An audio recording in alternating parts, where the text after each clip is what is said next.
आप जानते हैं कि 15 अगस्त 1947 को हमारा देश अंग्रेजों की 300 वर्षों की दास्ता के बाद स्वतंत्र हुआ तथा इस 300 वर्षों की दास्ता को स्वतंत्र जो अंग्रेजों की यह दास्ता थी उसको स्वतंत्र कराने के लिए अनेक आंदोलन हुए थे।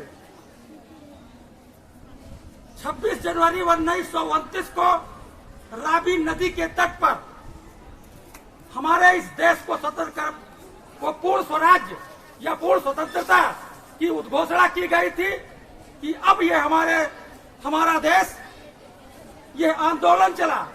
इस देश की जनता ने, इस देश के शहीदों ने, हमारे अगुओं ने यह प्रतिज्ञा की कि हम निश्चित तौर पर हम अपने देश को अंग्रेजों की दास्ता से जो है स्वतंत्र करा करके ही रहेंगे। अब किसी भी दशा में अंग्रेजों की दास्ता स्वीकार्य नहीं है। विभिन्न आंदोलनों और बहुत से शहीदों के त्याग के बाद 15 अगस्त 1947 को हमारा देश स्वतंत्र हुआ।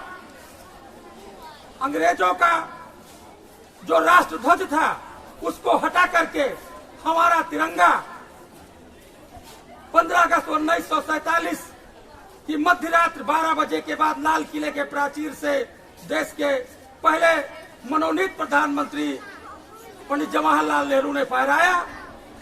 देश तो स्वतंत्र हो गया, लेकिन इस देश को चलाने के लिए कोई तंत्र नहीं था। इसलिए हमारे इन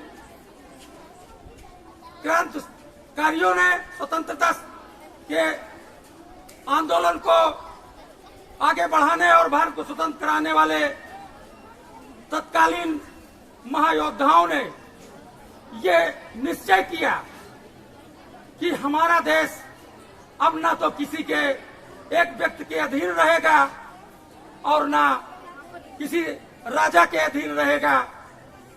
यहाँ अपना एक संविधान होगा जो जनता का संविधान होगा। गणतंत्र का मतलब होता है कि जनता का तंत्र। फिर एक संविधान निर्मात्री सभा का गठन हुआ जिसके अध्यक्ष डॉक्टर राजेंद्र प्रसाद और संविधान सभा के अध्यक्ष डॉक्टर राजेंद्र प्रसाद और निर्मात्री सभा के अध्यक्ष डॉक्टर भीमराव अंबेडकर जी को बनाया गया तथा इसमें बहुत से अनेक विद्वान लोगों का सहयोग लिया गया।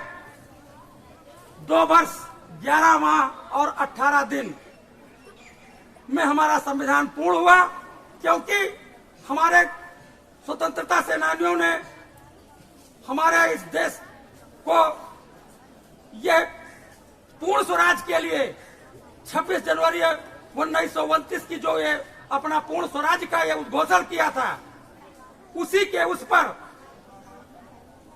हमारा संविधान बन जाने के बाद भी उसे 26 जनवरी 1950 को लागू किया गया।